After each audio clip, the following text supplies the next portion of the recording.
야곱아 너를 창조하신 여호와께서 지금 말씀하시느니라. 이스라엘아 너를 지으신 이가 말씀하시느니라. 너는 두려워하지 말라.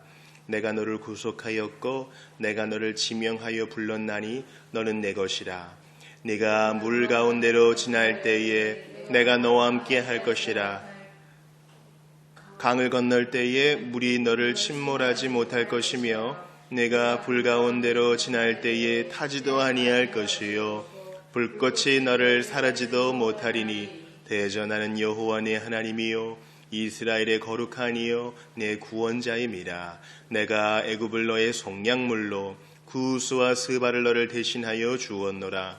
네가 내 눈에 보배롭고 존귀하며 내가 너를 사랑하였은즉 내가 네 대신 사람들을 내어주며 백성들이 네 생명을 대신하리니 두려워하지 말라.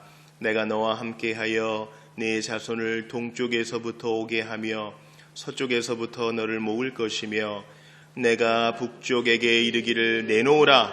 남쪽에게 이르기를 가두어두지 말라.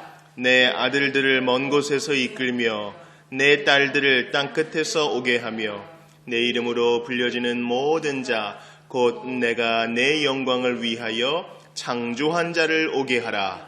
그를 내가 지었고 그를 내가 만들었느니라.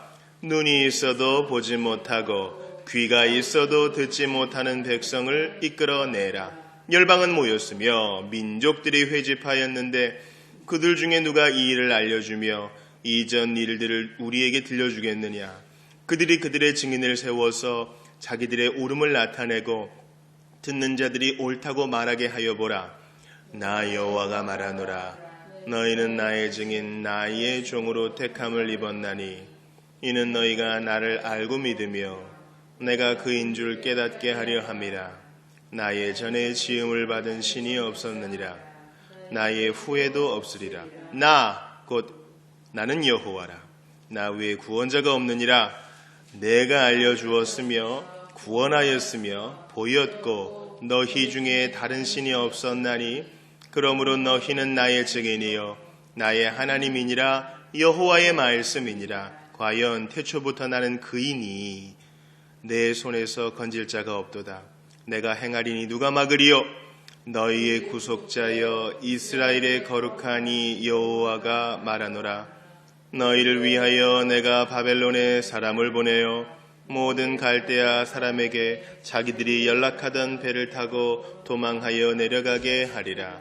나는 여호와 너희의 거룩하니요 이스라엘의 창조자요 너희의 왕이니라. 나 여호와가 이같이 말하노라. 바다 가운데의 길을 큰 물 가운데의 지름길을 내고 병거와 말과 군대 용사를 이끌어내어 그들이 일시에 엎드러져 일어나지 못하고 소멸하기를 꺼져가는 등불 같게 하였느니라. 너희는 이전 일을 기억하지 말며 옛날 일을 생각하지 말라. 보라 내가 새 일을 행하리니 이제 나타낼 것이라. 너희가 그것을 알지 못하겠느냐. 반드시 내가 광야의 길을 사막의 강을 내리니 장차 들짐승 곧 승냥이와 타조도 나를 존경할 것은 내가 광야의 물을 사막의 강들을 내어 내 백성 내가 택한 자에게 마시게 할 것임이라. 같이 봅니다. 이 백성은 내가 나를 위하여 지었나니 나를 찬송하게 하려 함이니라. 아멘. 우리는 지난 시간에 이사야 42장 보았지요. 우리가 이제 이사야 마지막을 향하여 소망의 파트를 지금 공부하고 있는 중입니다. 42장에서는 중요한 키워드가 몇 개 있었는데 그중 하나가 주의 종이라는 것이었어요. 주의 종은 분명한 구속자 메시아 예수님을 말씀하십니다. 그러니까 하나님 아버지께서 나의 종을 기뻐하신다 함은 성부께서 성자를 기뻐하고 즐거워하는데 우리도 하나님을 진노의 대상이 아니라 하나님이 우리를 기뻐하신다 그렇게 느끼고 확신하려면 반드시 예수 안에 있어야 돼요. 성부가 성자를 늘 즐거워하거든요. 그 즐거움의 시선을 우리가 공유하려면 예수 안에 있어야 돼요. 예수 밖에서는 진노의 대상입니다. 예수 안에 들어가려면 믿음과 회개밖에 없는 것입니다. 그런데 그 종의 특징을 통해 우리가 위로를 받았죠. 그 종은 큰 왕이요, 능력 많으시며 하나님과 동등된 분이시지만 외치지도 않고 목소리 높이지도 않고 상한 갈 때도 꺾지 않고 꺼져가는 등불도 끄지 않고 진실로 공의를 시행하는, 그러니까 너무너무 온유하시고 반면에 정확하게 공의를 시행하시는 우리가 정말 바라는 지도자요, 위로자이십니다. 그런데 그는 마냥 착하게만 한 것이 아니라 그 종은, 메시아 예수님은 쇠하지 않고 낙담하지 않는다. 낙담하지 않고 정의를 세운다. 여기에서 우리가 큰 위로 받았어요.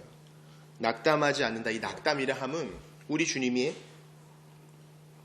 인성, 우리가 오늘 로마서 봤던 것처럼 죄된 육신, 죄를 지을 가능성 있는 육신을 입으심을 우리가 가리켜 보여줍니다.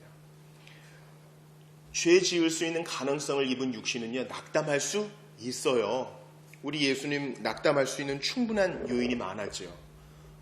고향에 갔는데 믿지를 않아요. 오히려 가족들과 가까운 사람들이 선동하여서 미쳤다, 몰아갑니다. 제자들 12명을 정말 3년간 성심으로 키웠는데 그중 하나는 마귀였고 결정적인 순간에 다 돌아섭니다. 낙담할 요소가 많이 있어요.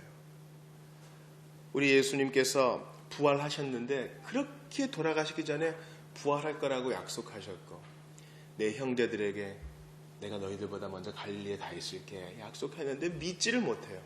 낙담할 만한 요인이 있어요.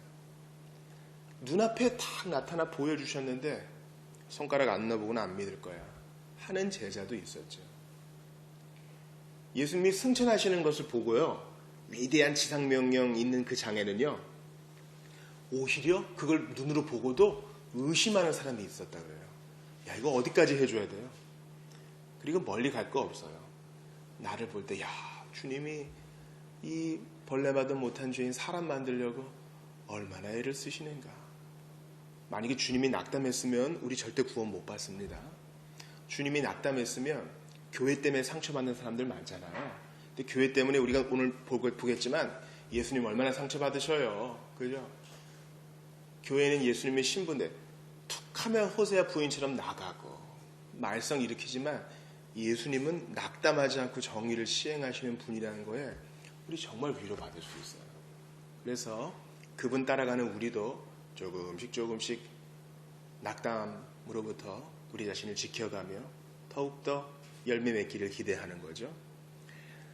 이 메시아를 보내시고 너희를 안정케 하시겠다는 약속이 얼마나 분명한지 42장에서는 하나님의 열심이 전사 같고 용사같이 크게 부르짖고 싸우시는 분으로 묘사되어 있고, 해산하는 여인처럼 우리 주님이 그렇게 열심을 행하신다. 그러니 제발 믿어라.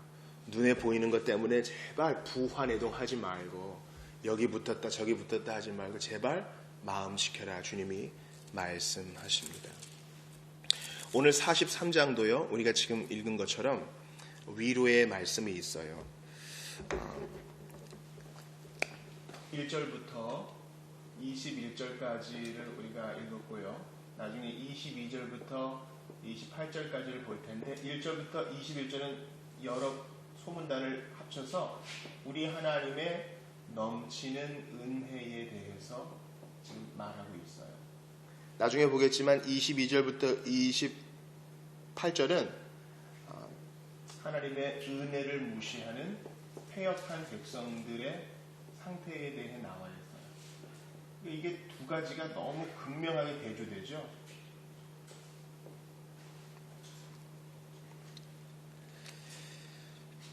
자, 43장 1절을 보십시오. 야곱은 하나님과 싸워 이긴 자, 이스라엘의 선조입니다. 야곱이란 말은 앞으로 성경 보실 때 이스라엘 전체를 가리키기도 하고 또 택한 백성 전체를 가리키기도 합니다. 너를 창조하신 여호와께서 지금 말씀하시느니라. 그러면서 이 창조자 하나님을 얘기하면서요, 두려워하지 말라 그래요. 그러니까 43장 1절에 보세요. 창조하신 여호와 지으시니, 창조 지었다. 이렇게 하나님이 창조주라는 것을 2번이나 말씀해요. 그러면서 주님이 뭘 명령하셔요? 두려워하지 말아라. 내가 너를 구속했고, 창조자 하나님뿐만 아니라 구원자 하나님 나오죠. 내가 너를 지명하여 불렀나니 너는 내 것이라. 그러면서 유명한 구절 나와요. 불, 물, 그죠? 그 어떤 것도 너를 건드리지 못할 것이다. 이 물 가운데 지났다 하면요, 노아 홍수도 생각이 날 것이고요. 또 홍해를 건너는 거, 요단강 건너는 거 다 생각이 날 거고요. 지금 이 말씀을 보는 우리는 이 불 가운데 할 때 사드락과 메삭, 아벳느고를 구하신 하나님을 또 생각할 거예요. 하나님이 지키십니다. 그러면서 우리 주님께서 두려워하는 자들을 위로하셔요. 내가 너를 구속할 거야. 다른 자들을 속량물로 줄 거야. 3절에 말씀하시고 4절에 보니까 너는 내게 보배롭고 존귀한 존재야. 그러면서 5절 또 말씀하세요.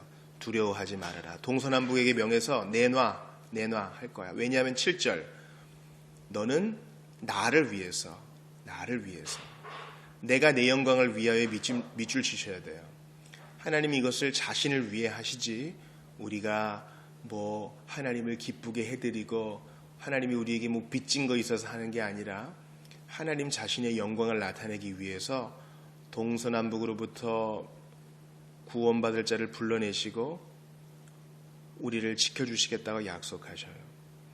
여러분, 이게 지금 43장 1절부터 7절까지 상당히 유명한 구절이잖아요. 대략 내용이 뭐예요? 하나님이 창조자시다.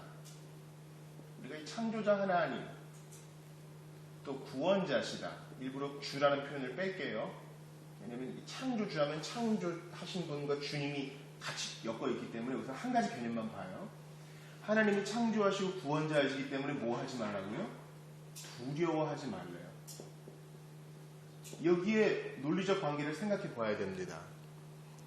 하나님이 지으셨으니 지금 이제 야곱이라고 제이콥이라고 해볼게요.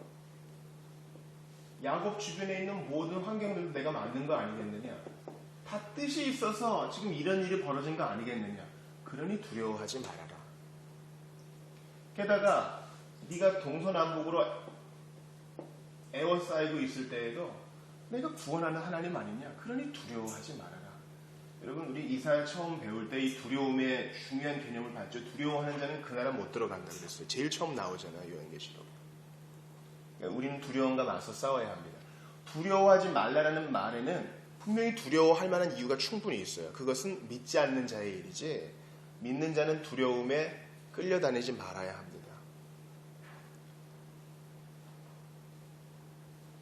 어떤 분을 이제 찾아뵀더니 목사님 무서워요. 자꾸 이상한 꿈을 꿉니다. 무슨 꿈인가요? 그러니까 이상하게 보이는 귀신 같은 게 자기를 막 애워싸고 겁을 준다는 거예요. 신자는요, 두려움과 싸워 이겨야 합니다. 왜냐하면 두려워할 만한 객관적인 이유가 없거든요. 마귀는 묶여있는 개와 같습니다. 가끔 시골에서도 이제 잘 돌봄받지 못하는 아이들이 큰 개에게 물려서 죽는 경우가 왕왕 있지 않습니까? 왜 그래요? 그 개가 풀려있기 때문에 그렇죠. 그러나 묶여있는 개는 우리가 가까이 하지 않는 이상 절대 우리를 물 수 없어요. 자, 창조주, 구원자, 하나님이시라는 것이 우리의 두려움을 없애준다는 중요한 개념을 기억하시면서 성경을 한번 찾아볼게요. 시편 121편. 우리가 노래로 잘 알고 있는 말씀이에요. 하나님은 너를 지키시는 자. 이거 우리가 너무 좋아하는 찬송이잖아요. 이제 다리를 놓는 사람들 간사님이 아침 큐티 할 때 갑자기 영감 받아서 하나님께 감동 받아서 그 자리에서 만든 찬송이에요. 그런데 너 두려워하지 말아라. 이 산은 뭐라 그랬어요? 우리 유진 피터슨의 도움을 받으면 동서남북을 보니까 산처럼 둘러싸인 어려움들이 있지만 하나님이 너를 지키실 것이다. 그렇죠? 그러면서 저는 121편의 제일 중요한 것이 2절이라고 생각해요. 우리 같이 읽어볼까요? 시작. 나의 도움은 천지를 지으신 여호와에게서로다. 이거예요. 천지 지으신 너를 만드신, 이게 엄청난 개념이 있어요. 하나님이 창조하셨으니 너뿐만 아니라 모든 만물을 만드셨으니 두려워하지 마. 다 뜻이 있어. 그것들이 지금 배치된 거지. 너 죽지 않는다. 하나님이 말씀하시는 것입니다. 지금 이사야 43장 전반부가 그 이야기를 하는 것이에요. 여러분, 이사야 43장 1절 앞에, 야고보 앞에 괄호를 해놓고 이걸 써놓으셔야 돼요. 그러나 이제. 우리말 성경에는 생략되어 있어요. 그러나 이제, but now. 이거 로마서에 많이 나오는 말씀이잖아요. 과거의 영원한 단절! 이제는 새로운 삶! 그죠? 43장 바로 앞을 보세요. 42장 후반부가 되겠죠. 그러므로 여호와께서 맹렬한 진노와 전쟁의 위력을 이스라엘에게 쏟아부으심에 그 사방에서 불타오르나 깨닫지 못하며 몸이 타니 마음에 두지 아니하도다. 여전히 깨닫지 못하고 하나님의 이런 메시아 약속도 주시고 이렇게 열심히 해산하는 여인처럼 너희를 돌봐주겠다고 약속도 하는데 무감각해. 그러나 이제 하나님이 맹렬한 진노를 부으실 거지만 그러나 이제 창조주 하나님이 너에게 다시 약속한다. 두려워하지 말아라. 그러나 이제가 빠져서 우리는 이 의미를 조금 더 신경 써서 봐야 하는 것입니다. 로마서 5장 20절에 죄가 더한 곳에 은혜가 더욱 넘쳤다 했어요. 그러니까 이들은 여전히 깨닫지 못하고 오늘 본문의 후반부에도 마찬가지거든요. 그러나 죄가 더한 곳에 은혜가 더욱 넘치고 야고보서 2장 13절처럼 긍휼은 심판을 이기고 자랑합니다. 긍휼은 심판을 이기고 자랑합니다. 하나님이 저거 불쌍해서 어떻게 하십니다. 그러면서 4절을 다시 보세요. 이제 두려워하지 말아야 될 중요한 이유가 있고 4절에 보니까 우리 같이 읽어볼까요? 시작. 네가 내 눈에 보배롭고 존귀하며 내가 너를 사랑하였은즉 내가 네 대신 사람들을 내어주며 백성들이 네 생명을 대신하리니. 이제 하나님께서 이들에게 어떤 약속을 해주시냐? 네가 지금 불순종하는 백성이지만 나의 눈, 하나님의 눈에는 보배롭고 존귀하게 보여. 이런 거예요. 여러분, 이렇게 어른들이 나중에 할머니, 할아버지 되면 모일 때마다 이거 봐! 이러면서 손주 자랑합니다. 처음에 한두 번은 들어줄만 하다가 야, 너무하다 싶으면 이제 돈 내고 자랑하시오. 그럽니다. 부모는 아이가 유치원이나 어린이집, 초등학교 저학년 때 학예회 같은 거 하면은요, 그런 얘기 많잖아요. 맨눈으로 그것을 추억을 공유해야지 자꾸 이게 동영상 찍고 사진 찍고 이러느라 화면으로만 애들 본다고. 근데 앞으로 시대가 지나도 그럴 거예요. 왜냐하면 객관적으로 봐도 내 새끼가 예쁘니까 내 새끼를 찍어야 되는 거예요. 저는 그 아이들을 향해서 그냥 서로 다투어가면서 카메라 플래시를 대고 스마트폰 동영상을 찍어대는 부모를 보면서 4절 말씀이 더욱 깊이 다가옵니다. 너는 나의 눈에 보배롭고 존귀해가지고 나 너의 모든 걸 다 찍어두고 싶어. 모든 걸 찍어두고 싶어. 그렇게 볼 이유가 없어요. 여기에 우리의 정체성이 있어요. 잘 보셔야 돼요. 여러분, 오늘도 수많은 사람들이 자살을 하고요. 수많은 사람들이 자살 카페에 가입하고요. 벌써 수년 전에 정말 유명한 헐리우드 배우도 우울증으로 또 파킨슨병으로 자살하지 않았습니까? 동반 자살을 원해가지고 차 안에다가 번개탄 피워놓고요. 그 중요한 이유는 자기 정체성, 내가 누군가에 대해서 확실하지가 않기 때문이에요. 세상은요, 정체성을 남들이 나를 어떻게 봐주느냐, 즉 내가 얼마나 박수를 받느냐, 내가 얼마나 돈을 잘 버느냐, 내가 얼마나 효율적인 사람이냐, 내가 무엇을 할 수 있느냐, 여기에 우리의 정체성을 둘러해요. 나. 그러나 참된 정체성은 무엇입니까?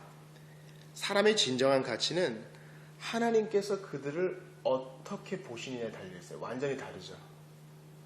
하나님께서 사람을 어떻게 보시느냐를 아는 데에 정체성이 있어요. 너는 내 눈에 보배롭고 존귀해. 비록 네가 돈을 잘 못 벌고, 비록 네가 몸이 연약해가지고 절뚝거리고, 성격 잘 안 바뀌지. 가끔 막 욱하고 그냥 혈기가 나고, 다른 사람 비판하고, 잘 훈련이 안 돼 있다 해도 그래도 너는 내 새끼야. 나 너한테 계속 카메라 렌즈 들이대고 하루 종일 너만 보고 싶어. 이게 참된 그리스도인의 정체성이에요. 목사님 오늘도 짜증을 냈어요. 가까운 가족에게 상처를 주었어요. 그렇게 상담하시는 분이 계셔요. 그래요. 그거 인정하고 고쳐나가야겠죠. 그러나 저는 아무래도 아닌가 봐요. 저는 아무래도 글러먹었나 봐요. 저는 세상에 태어나지 말았어야 할 존재예요. 그렇게 가면 안 돼요. 왜냐하면 하나님이 우리를 그렇게 보는데 어찌 자기 마음대로 그렇게 함부로 삶을 재단할 수 있어요. 그래서 자살이 나쁜 것입니다. 자, 8절부터 이제 13절을 보시죠. 이스라엘은 여호와의 증인이다. 그러면서 이 증인이라는 개념이 나와요. 9절에 보니까 너희 한번 너의 옳음을 나타내 봐라. 그들은 이제 자기가 옳다는 걸 증명할 수가 없어요. 뻔뻔하게 죄진 걸 다 이제 그들 자신이 아니까. 그런데 10절 보세요. 같이 읽어봅니다. 시작. 나 여호와가 말하노라. 너희는 나의 증인, 나의 종으로 택함을 입었나니 이는 너희가 나를 알고 믿으며 내가 그인 줄 깨닫게 하려 함이라. 나의 전에 지음을 받은 신이 없었느니라. 나의 후에도 없느니라. 예. 그러면서 12절에 또 말씀하시죠. 그러므로 너희는 나의 증인이요 나는 하나님이라. 여러분, 이 증인이라는 개념이 너무 중요해요. 우리가 42장에서 여호와의 종이 바로 그리스도라는 것을 우리는 배웠어요. 근데 43장에서도 또 종이라는 개념이 나와요. 근데 이 종은 뭐와 같아요? 증인과 같아요. 요한계시록에 보면 충성된 증인 누구셔요? 예수님을 충성된 증인이라고 부르셔요. 그런데 43장 문맥에 보니까 이 종과 증인은 누구예요? 야곱. 후손이라 불리는 이스라엘을 말해요. 이제 어떻게 전개가 됩니까? 예수님이 위대한 종이시니 하나님의 뜻을 온전히 이루는 종이시니 그분을 믿고 따르는 우리도 역시 종의 사명을 감당해야 된다. 예수님이 위대한 증인이시니 우리도 그분을 따라서 오늘도 증거의 삶을 살아야 된다. 여러분, 증인은 사실을 꾸며내는 사람이 아닙니다. 자기가 본 거를 그냥 정직하게 양심에 근거하여 정직하게 순회하는 사람이에요. 따라서 그냥 자기 자신이 되는 게 중요해요. 남처럼 막 연기할 필요가 없어요. 또 하나 기억해야 될 것은 여러분, 우리가 마르투스라고 배우시죠? 예전에 참 마르투스라는 팀이 많았어요. 마르투스. 이 마르터라는 말은 이거 기억해 두세요. 순교자라는 뜻이에요. 근데 여러분, 이 마르터란 말이 순교자인과 동시에 증인이라는 뜻이 되는 거 아십니까? 이제 한국교회 이원론을 극복할 수 있는 정말 중요한 단서예요. 예수님은 증인이시죠. 증인이셨고 또한 순교자셨어요. 기꺼이 진리를 위해 목숨을 내어 던지셨으니까. 근데 이제 그분의 뒤를 따르는 종인 우리도 증인이거든요. 오늘 43장에 그렇게 말하고 있잖아요. 영적 이스라엘은 다 증인이다. 종이자 증인이자. 근데 증인은 순교자래요. 목사님, 저는 가정이 있어요. 저는 책임지는 사람이 있어요. 지금은 우리 집을 위해서 제가 좀 벌어야 돼요. 이렇게 순교에 대해서 주저주저하는 사람이 있어요. 원래 순교의 개념은 나는 날마다 죽노라. 단번에 죽는 순교자가 있고 나눠 죽는 순교자가 있죠. 매일 죽는 순교자가 더 위대한 거예요, 여러분. 한 번 죽는 것은요, 오히려 더 쉬울 수 있을지 몰라요. 물론 그 과정에서 우리가 감히 이해할 수 없는 고통이 있었겠죠. 그러나 일상을 수행하면서 하나님의 신비인 일상적인 일을 수행하면서 매일매일 자신을 부인하는 순교자가 진짜 증인입니다. 그러니까 옛날에는 순교자 하면 특별한 사람이라고 생각했는데 이제 그리스도 안에 있는 모든 자가 다 순교자예요. 여러분 이 개념이 회복되어야 돼요. 중세시대 때는 나중에 오후 모임 때 할 건데 옛날에 복스라는 팀이 있었어요. 복스. 복스는 보컬, 즉 부르다라는 뜻이에요. 부르다. 여기에서 파생된 말이 보케이션이에요. 보케이션은 이제 영어로 직업이죠. 근데 이제 신학에서는 소명, 하나님의 부르심으로 봐요. 중세시대 때는 소명은 오직 세 부류의 사람들, 바로 수녀와 사제와 수도사만 부름받은 사람이라고 생각했어요. 근데 1517년, 지금으로부터 500년 전에 루터가 나타남으로 혁명적인 사건을 일으켰죠. 물론 루터 이전에도 그런 얘기가 있었어요.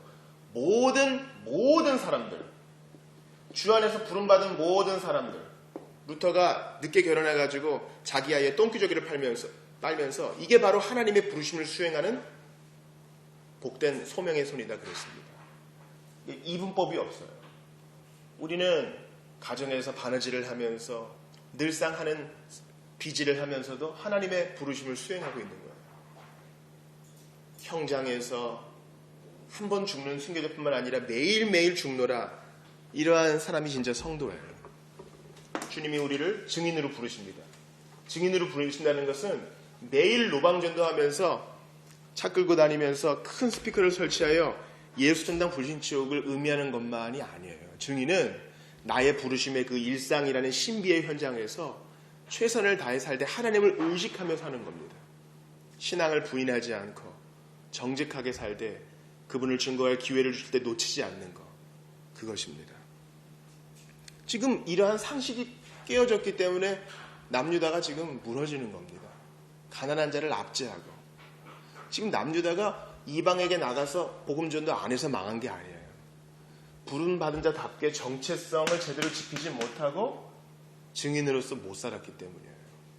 원래 구약에서는 하나님께서 이들의 정체성을 지키면 이방인들이 너에게 올 것이다. 마치 출애굽할 때 허다한 잡족들이 나도 갈래. 10가지 재앙 보니까 확실해.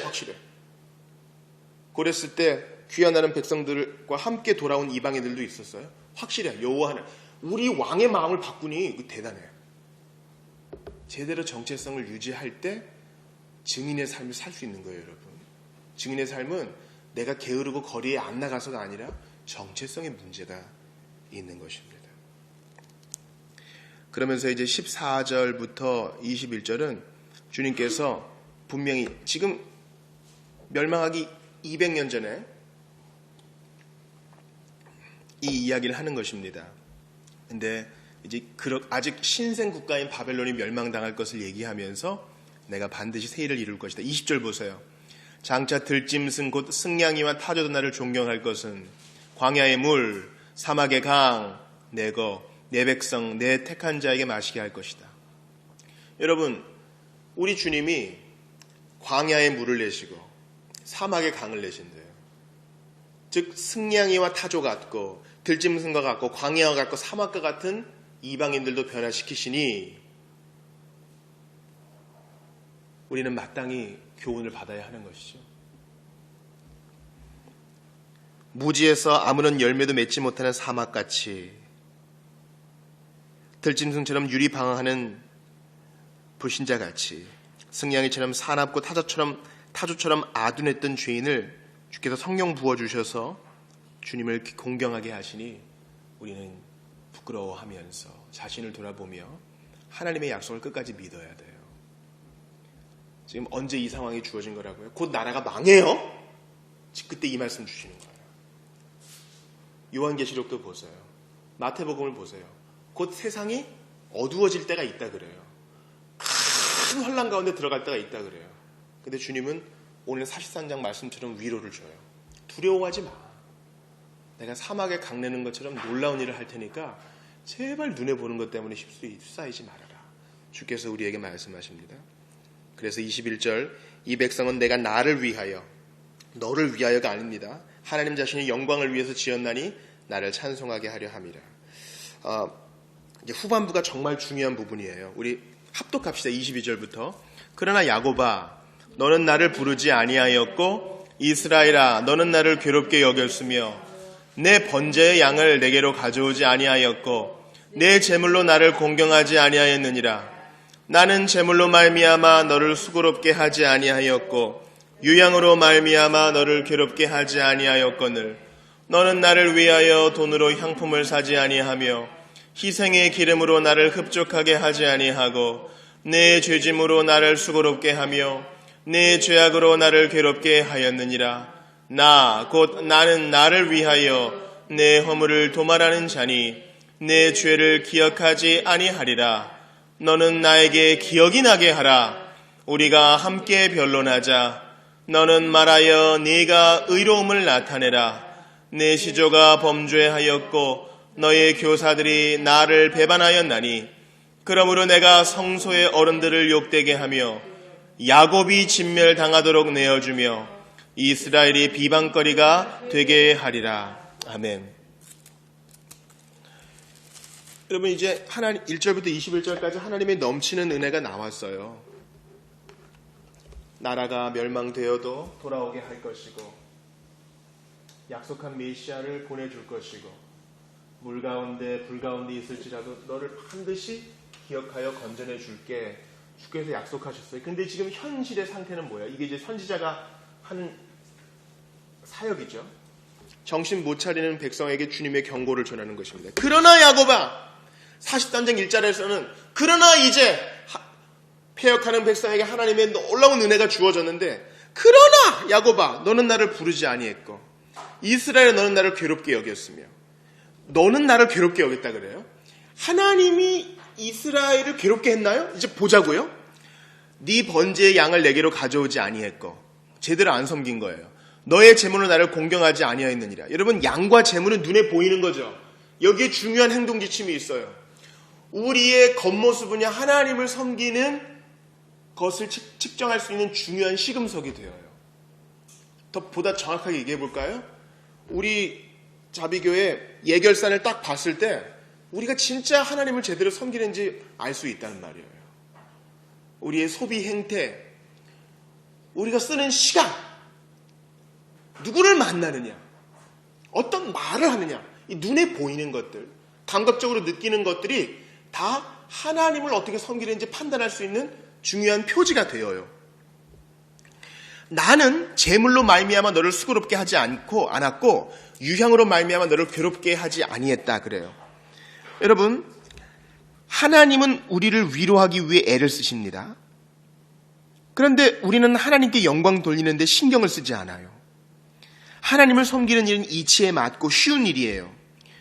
우리의 위신을 깎아먹는 일이 결코 아니죠.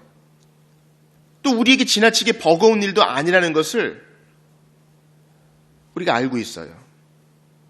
그래서 우리가 우리 본분을 계속해서 지켜나가는 것은 우리 자신에게 큰 격려가 됩니다. 그런데 이거 좀 너무하는 거 아니에요? 그래 놓고서 우상한테 더 많이 갖다 바치면서.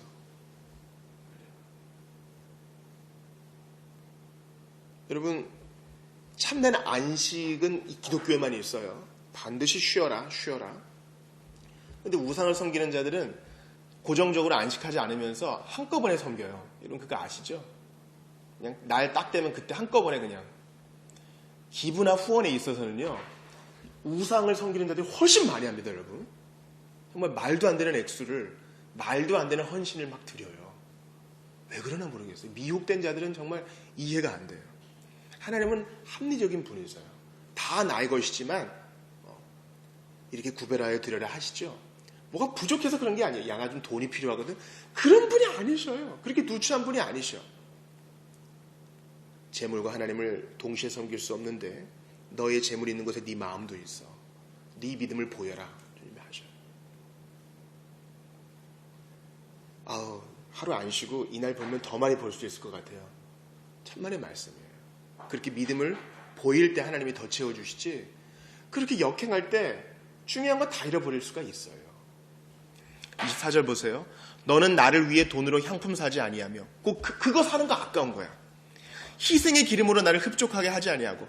그 기름을 쓰느니 차라리 그 돈으로 좀 여행 가고 좋은 거 먹고 이게 더 낫지 않을까? 신앙에 있어서 효율성이 우상이 되는 거야. 네 죄짐으로 나를 수고롭게 하며 네 죄악으로 나를 괴롭게 하였느냐. 여러분, 이게 중요한 인격적 개념이 있어요. 하나님이 괴로우시대요. 죄는,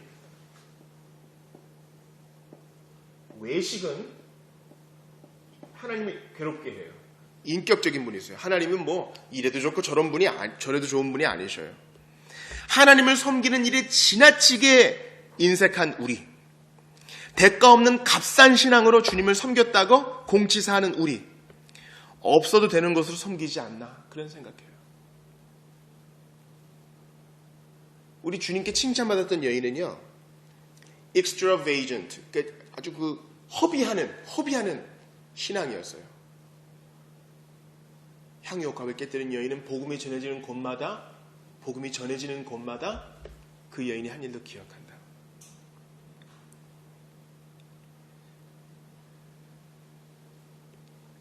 이거 없어도 돼. 찌끄레기로 주님을 섬기지 않나. 이건 제가 참 젊을 때 참 부끄러운 말씀입니다. 저도 많이 그래봤기 때문에 제가 알아요. 주님은 감당할 수 없는 많은 비용과 시간을 우리에게 요구하지 않아요.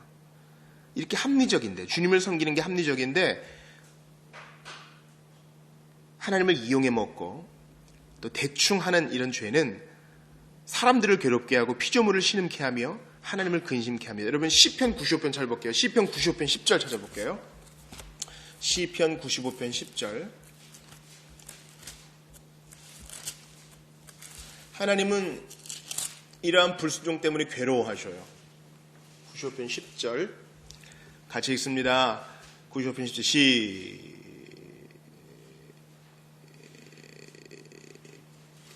시작.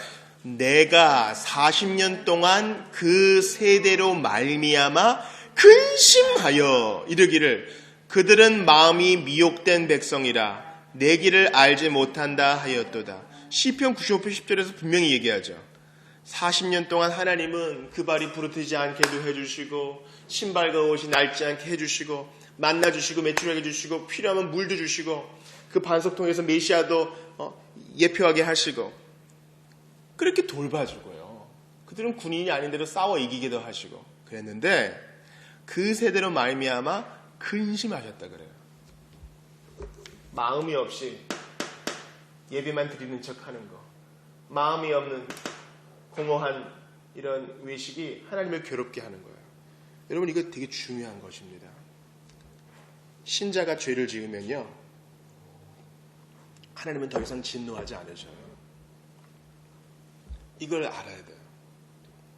신자가 죄를 지으면 예수 안에서 짓는 거죠? 그죠? 그러니까 옛날처럼 주님이 진노의 눈길로 안 보시고 괴로워하셔요. 저거 맞지 않는데. 거지를 데려다가 우리 집 아들로 삼았습니다. 이제 엄마랑 아빠랑 주는 밥 먹고 공부하면 돼. 그런데 자꾸 휴지통 뒤져가지고 먹다 남은 생선 빨아먹고 바닥에 있는 거 주워 먹고 자꾸 그래요. 그러면 어때요? 화를 냅니까? 불쌍히 여기죠. 또 괴로워하죠. 저게 아닌데. 아이고 속상해. 그러죠. 이런 예배, 하나님의 백성이 제대로 하나님을 섬기지 않으면요, 찌끄러기로 주님을 섬기면 주님이 괴로워하셔요.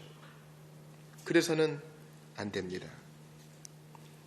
자, 그런 그들에게 주님이 어떻게 반응하신가 보세요. 25절 보세요. 이거 좀 가슴이 떨려요. 주님이 이렇게 상처를 받으시는데 곧 나는 나를 위해 내 허물을 도말하는 자니 내 죄를 기억하지 아니하리라. 무슨 뚱딴지 같은 소리예요? 이렇게 상처를 입은 양반이.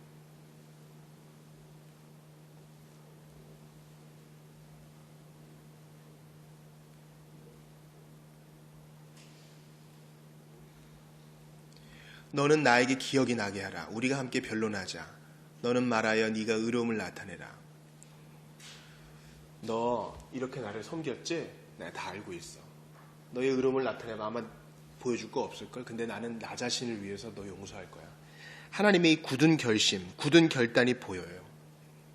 그러니까 하나님이 굳게 결단하지 않으시고 여기서 하나님의 또 의지가 인격적인 면이 나타나죠.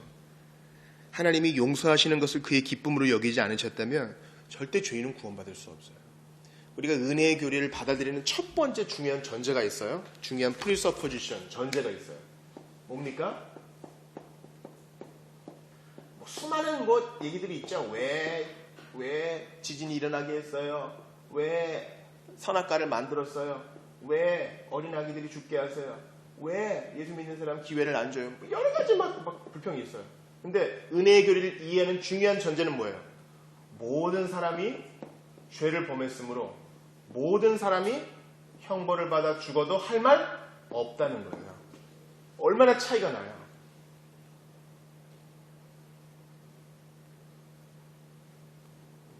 스스로를 돌아볼 때 의도적인 죄가 얼마나 많아요. 그 죄값을 치르는 것은 당연하다. 이게 중요한 전제지. 찌질하게 계속 핑계만 대는 사람은 절대 이거 인정 안 하는 사람이에요. 하나님께서 나를 위해서, 너를 위해서가 아니라 너한테는 소망 없지. 나를 위해서 너의 허물을 도말하는 자니, 도말은 없애버린다는 말입니다. 네 죄를 기억하지 아니하리라. 전 이렇게 놀라운 선언을 본 적이 없어요. 그래서 이거 우리한테도 중요한 함의가 있어요. 들어보세요. 상처 입은 자가 자신의 문제를 해결할 수 있는 최선의 해결은요, 바로 용서예요. 주님은 상처 입으신 분으로서 우리를 다 없애버려도 의로우시고 선하신 분이에요. 그런데 이 문제를 어떻게 해결하세요? 용서로 해결하세요. 이건 사람에게도 마찬가지입니다. 상처 많이 받은 사람이 아버지의 원수, 나의 원수, 내가 처단하리라. 칼 들고 설쳐보세요. 그런 영화 많거든요. 복수를 딱 해. 복수를 딱 하고 이제 살 의미가 없어요. 올드보이가 그런 거잖아요. 이게 이제 원작이 일본이고 우리나라에서 성공했고 이제 미국에서도 리메이크를 합니다. 미국 배우들이. 복수의 문제. 복수 시리즈가 많잖아요. 복수의 항상 결말은 뭐예요? 허무하다. 내가 이러려고 수십 년을 허비했던가. 이제 복수할 대상이 없어졌으니 나는 어찌 살고 이거예요. 최선의 해결은 용서입니다. 남들로부터 상처받은 것을 용서하는 것이야말로 어렵지만 주의 사랑으로 용서하는 것이야말로 우리 자신의 마음을 편안하게 하고 그 상처들에 대한 기억으로 괴로워하는 것으로부터 벗어나는 가장 좋은 길입니다. 우리 주님이 가장 좋은 길을 보여줘요. 나 진짜 상처받았어 너희에게. 시든 배춧잎, 상처받은 짐승, 딴 데 가 있는 마음, 찌그러진 동전, 그리고 무엇보다 너의 마음 없음이 내게 큰 상처를 줬거든. 근데 나는 가장 좋은 길로 이 문제 해결할 거야. 바로 용서야. 이 용서는 내가 처음에 말했던 나의 종, 내 외아들, 나와 같은 영광을 공유하는 자, 대속의 죽음을 통해서 너랑 화해할 거야. 이 참견이에요. 하나님의 참견, 하나님의 거룩한 간섭. 영화 친구에 보면은요, 한 친구가 삐뚤어질 때 모범생도 같이 삐뚤어지려고 나옵니다. 나도 학교 그만둔다. 근데 그 친구가 그래요. 내가 왜 이렇게 삐뚤어졌는지 아느냐? 내가 가출을 해가지고 사고를 치고 오랜만에 집에 기어 들어왔는데 아무도 나한테 혼내는 사람이 없었더라. 그냥 내버려두면 그렇게 가는 겁니다. 그때 누가 나를 귓방망이라도 때려주고 그렇게 살면 안 된다고 혼치검을 내줬으면 나 이러지 않았을 텐데. 하나님은 개입하셔요. 개입하셔서 용서하시고 구속의 사역을 감당하시는 것입니다. 오늘 본문 말씀이 참 우리에게 좀 여러 가지를 가르쳐 줍니다. 넘치는 은혜, 하나님의 넘치는 은혜. 그렇습니다. 물과 불 가운데서 너를 구해내고 말 것이다. 사막에 강을 내고 광야에 길 낼 것이다. 그러나 은혜를 무시하는 우리가 있어요. 대충 마음 없이 섬기는 우리. 하나님이 이것을 용서를 통해 해결하십니다. 여기에 대한 찬송이 하나 있어요. 239장 한 장 드리고 우리 기도합시다.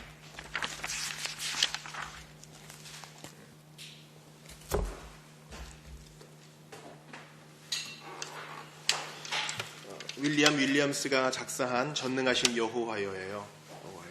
하나님 마음 없이 주님 대충 섬기지 말게 하시고 오늘도 넘치는 은혜 깨닫고 감동하여 기쁨으로 섬기게 해달라고 기도합시다.